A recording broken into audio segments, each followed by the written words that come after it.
Assalamualaikum warahmatullahi wabarakatuh. Anak-anakku yang dirahmati Allah, kita kembali di Sirah Nabawiyah, masih terkait kemarin, yaitu nasab, kelahiran dan penyusuan Nabi Muhammad SAW. Ada beberapa ibrah yang bisa diambil terkait prinsip dan pelajaran yang penting ya, antara lain di dalam nasab Nabi SAW yang mulia terdapat beberapa dalil yang jelas bahwa Allah mengutamakan bangsa Arab dari semua manusia dan mengutamakan Quraisy dari semua kabilah yang lain. Hal ini dengan jelas dapat dibaca pula dalam hadis yang diriwayatkan oleh Muslim. Siapakah aku? Para sahabat menjawab, engkau adalah Rasul Allah. Semoga keselamatan atasmu. Nabi SAW bersabda, aku adalah Muhammad bin Abdul Muthalib.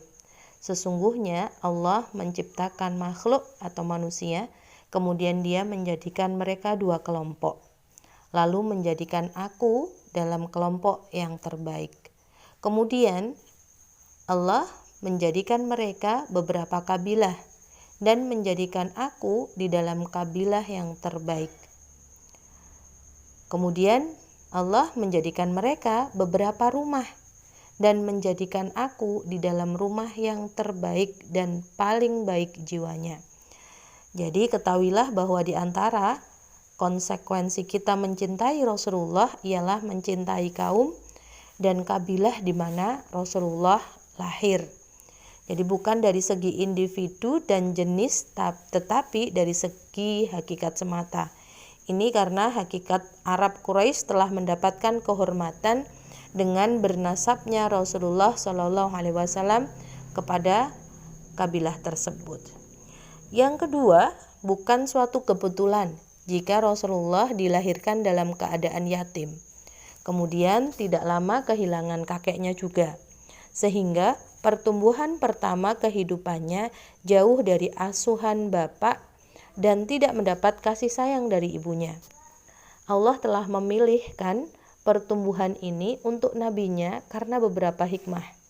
Di antaranya, agar musuh Islam tidak dapat mendapatkan jalan untuk memasukkan keraguan di dalam hati atau menuduh bahwa Nabi Muhammad telah mereguk susu dakwah dan risalahnya semenjak kecilnya dengan bimbingan dan arahan bapak dan kakeknya. Sebab kakek beliau Abdul Muthalib adalah seorang tokoh di antara kaumnya. Kepadanya lah tanggung jawab memberikan jamuan makan dan minum para hujat diserahkan. Jadi tradisi orang Quraisy pada jahiliyah, setiap orang yang diharuskan mengumpulkan dana sesuai kemampuan masing-masing untuk memberi makanan dan minuman yang disiapkan untuk para tamu yang datang di musim haji. Ini adalah tanggung jawabnya Abdul Muthalib ya. Jadi wajar bila seorang kakek atau bapak membimbing dan mengarahkan cucu atau anaknya kepada warisan yang dimilikinya. Nah, hikmah Allah telah menghendaki agar musuh Islam tidak menemukan jalan kepada keraguan seperti itu, sehingga Rasulullah tumbuh dan berkembang jauh dari asuhan bapak, ibu dan kakeknya. Bahkan masa kanak-kanaknya yang pertama sesuai dengan kehendak Allah harus dijalani di pedalaman Bani Sa'ad, jauh dari keluarganya. Ketika kakeknya meninggal, ia berpindah kepada asuhan pamannya, Abu Thalib, yang hidup sampai 3 tahun sebelum hijrah. Sampai akhir kehidupannya, pamannya tidak pernah menyatakan diri masuk Islam.